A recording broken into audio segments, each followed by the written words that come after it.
Uma nota oficial dizendo que o Varela, que havia tomado um pisão no pé no último jogo, no jogo contra o Cruzeiro, tá tudo bem com ele está relacionado, mas aí o Flamengo tem 2 desfalques para esse duelo extremamente importante diante do Central Córdoba na Argentina. Everton Cebolinha, novamente com problema físico, desfalque, e o Gonzalo Plata, que havia sido desfalque contra o Cruzeiro por conta de um edema ósseo, continua como desfalque, não viaja. Então o Flamengo, Felipe Luiz ganhou 2 baixas aí de última hora, Cebolinha e Gonzalo Plata, que eu considero jogadores importantes, tendo visto que Cebolinha vem sendo titular e o Gonzalo Plata é uma peça extremamente importante no estilo de jogo do técnico Felipe Luiz. O Varela, querendo ou não, uma boa notícia também, porque assim, a gente não sabe o que pode acontecer com o Wesley durante o jogo, se o Wesley, enfim, sentir algo, bate na madeira aí, mas é possível, não estamos falando nenhuma loucura, e o Varela é um jogador importante, toda vez que ele é acionado, ele está indo muito bem com o Felipe Luiz. Então essa é a lista de relacionados do Flamengo. Uma boa notícia para, já que a gente está falando de boletim médico, o Vinha, o lateral esquerdo, está muito próximo de ficar à disposição do técnico Felipe Luiz. O departamento médico do Flamengo acredita que no fim desse mês ele já fica à disposição. Quanto tempo ele ficou fora, Vinha? Ele se machucou junto com o Pedro, lembra? Bastante tempo, né? Só que o caso dele foi pior, porque ele teve 2 problemas, não foi apenas no joelho. Então ele está se recuperando muito bem. E a boa notícia está aqui, né? O menino Joshua está na lista de relacionados em Pedro. Ele estava também contra o Cruzeiro. Desculpa, eu sei. Eu até comentei ontem aqui. Ele estava contra o Cruzeiro, mas é isso. Comenta aí, Pedro. Não, que eu acho que, por exemplo, ele tinha feito gol. Então ele ganhou moral. Sim. Entre colocar o Bruno Henrique, que está vindo de uma fase terrível, e o Michael... Você falou, verdade. Eu daria oportunidade para o Joshua. Você acha que ele está na frente, ô Vene, hoje, do Bruno Henrique? Não. Da cabeça do Felipe Luiz, e não. Na sua? Aí é uma pergunta difícil. Acho que depende muito do jogo. Depende muito do jogo. Porque o meu medo é o seguinte, a gente colocar uma responsabilidade muito grande em cima desse jogador porque ele fez um gol da vitória. O meu receio é esse. Talvez não. Te respondendo assim, não vou ficar em cima do muro, não. Eu mantenho o Bruno Henrique, a escolha do Bruno Henrique. O que eu não manteria é a escolha do Michael. Eu acho que a insistência em Michael é algo assim que nada explica, de verdade. O Michael não vem justificando em campo essa insistência do Felipe Luiz em colocá-lo. Eu acho que ele poderia ter utilizado o Luiz Araújo antes de colocar o Michael e até mesmo o Bruno Henrique. Ou o Matheus Gonçalves. Matheus Gonçalves também que tem pouca chance. Só que o Matheus Gonçalves eu até entendo porque ele é coerente. Questão de posicionamento. Ele explica por que ele não utiliza o Matheus Gonçalves. Já no caso do Michael, Luiz Araújo e Bruno Henrique, eu não acho, assim, nada coerente a escolha na insistência do Michael. Para você, nessa ordem aí, na sua opinião, Pedrosa, o Vene já deu a opinião dele. Você acha que o Joshua está na frente hoje do Bruno Henrique na escolha? Vamos imaginar um cenário em que o menino está tranquilo. Sim. Tá? Porque o Felipe Luiz é um cara super especialista em base, conhece todos esses meninos, foi campeão mundial na base do Botafogo. Vamos entender que ele fez a leitura com a experiência que ele tem, que o menino tá tranquilo, que ele não tá... Que às vezes o menino fica mais pressionado, né? O menino tá tranquilo. Você escolheria ele na frente, assim? Se a gente for levar em consideração a meritocracia dos últimos jogos, Luiz Araújo, Juninho, Matheus Gonçalves, Joshua, todos eles pra mim estão na frente do Bruno Henrique e do Michael. O Bruno Henrique é ídolo e o Michael também é um jogador que custa muito. Tudo bem, mas vamos falar de meritocracia? O Bruno Henrique não está merecendo receber as oportunidades e nem o Michael. Eu acho que outros jogadores que são qualificadíssimos deveriam receber outra oportunidade. Até porque, se a gente for olhar o jogo contra o Cruzeiro, por exemplo, o Flamengo não subiu de rendimento após as substituições, muito pelo contrário. O Cruzeiro dominou o segundo tempo. Então, por que não dar uma chance para esses jogadores? Agora, o jogo aí do Flamengo e Central Córdoba é o jogo decisivo pro Flamengo. Sim. Aí você não vai botar o Bruno Henrique, que é estrelado? É o tipo de jogador que nesse tipo de jogo ele aparece. Ele é protagonista, ele não se esconde. Porém, se a gente for falar de meritocracia, bola jogada, o Bruno Henrique e o Michael, no meu Flamengo, teoricamente, iriam pro final da Eu acho que vocês não ouviram, que vocês não me consertaram. Mas me falaram que eu falei que o Felipe Luiz foi campeão na base do Botafogo. Desculpa, gente. Não, Flamengo.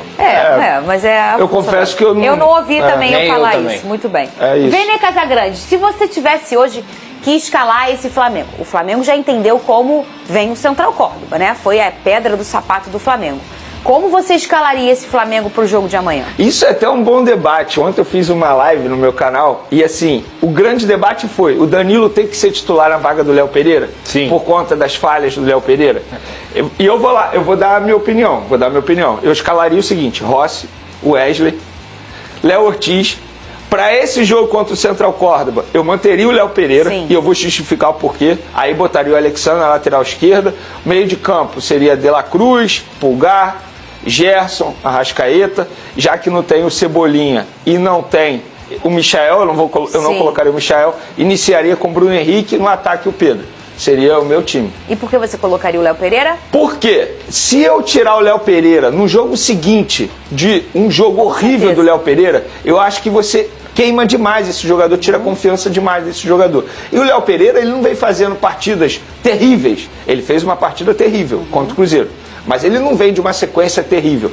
Então eu daria mais um voto de confiança ao Léo Pereira. Pensaria como gestor de grupo, entende? Como não a cabeça apenas de um treinador. E assim, não acho que o Léo Pereira vai fazer um jogo horrível novamente, tal como ele fez diante do Cruzeiro. E assim, é muito... E nem acho que ele vai ser muito acionado nesse jogo também, não. Eu acho muito cruel o cara falhar uma vez e ser posto no banco, assim. Eu acho muito cruel. E o torcedor precisa entender que não são peças de xadrez que você pega do tabuleiro e coloca e arrasta pra frente e pra trás. Não é.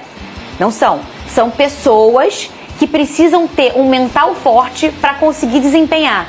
Você pode ser uma máquina, uma qualidade, 1 contra 1, tudo. Mas se você não tiver com a cabeça boa, você não vai desempenhar. E você destrói o mental do jogador quando ele falha no jogo seguinte você coloca ele no banco. Não sei, não. Não sabe, Pedrosa? Eu tô com o Vene, eu não colocaria ele no banco agora. Não, eu acho por essa preservação mental. Assim. O mental do atleta tem que estar preparado, inclusive, para ele entender que ele não tem vaga cativa no time. Qual o jogador do Flamengo que tem vaga cativa nesse time titular? Arrascaeta, Gerson. Léo Ortiz. Léo Ortiz, Wesley. Rossi. Metade. Tá bom. A outra metade não tem. Metade. Quantas vezes o ataque do Flamengo foi trocado durante essa temporada? Várias. Então, assim, a gente tá falando do Danilo, tá, gente? Não é o fulaninho da esquina que vai entrar. É o Danilo. E aí, eu vou falar isso aqui sem levar em consideração as falhas do Léo Pereira. O Danilo é um jogador bem melhor do que o Léo Pereira. Sim. Ponto. É por isso que ele tem que jogar. Não, eu acho o Danilo... Ele me convenceu. Eu acho o Danilo técnica... Não, porque assim, eu penso muito na cabeça como gestor e eu tenho medo de como o grupo reagiria a uma decisão dessa.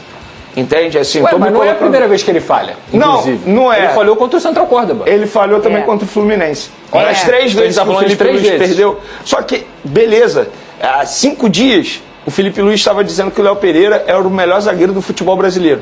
Aí depois de uma falha ele vai lá e tira o zagueiro. Verdade. Cara, ele vai dar um tiro no pé dele. Gente, eu não tenho personalidade hoje.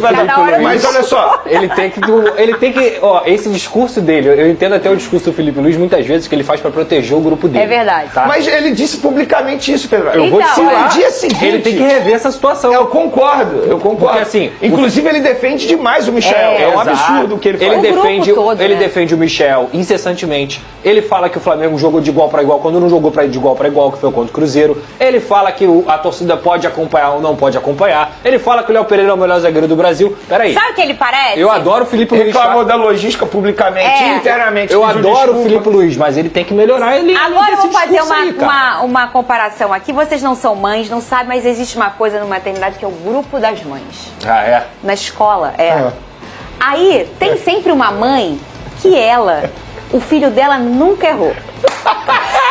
O moleque é atazanado, quebra a sala, morde o amigo, mas o filho dela, o meu filho, não. Ela protege o filho de um jeito, o filho dela fala inglês, francês, espanhol, mas não fala nem o português ainda. Que tem 2 anos. Tem mãe assim? Eu não tenho grupo de mães, porque eu não gosto muito. Mas bem. eu sei que acontece isso, Vene Casagrande. Pois é. É o Felipe Luiz com os seus filhos. Ele protege, ele tá certo. Ele protege, é uma coisa maternal.